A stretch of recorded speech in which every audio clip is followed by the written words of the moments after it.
శేషాద్రిపై సంతతి కొరకై అహోరాత్రములు తపస్సు చేసే వానర కేసరి కేసరి కుల సతి కడుపు పట్టగా జనించినాడుక అసమాన బలోద్ధతుడు సంయుతుడు అంజనాసుతుడు పవననందనుడు.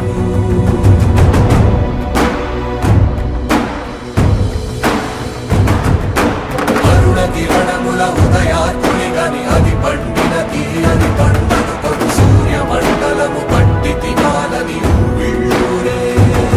తన దేహం మాటున రవి మరుగై జగము చీకటై పోగా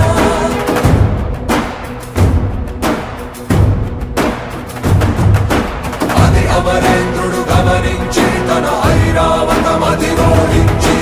ఆంజనేయుని సమీపించి తన వజ్రాయుధమును విసరగా అది పవననందనుని హనువుని తాకా చిందిన రక్త బిందువే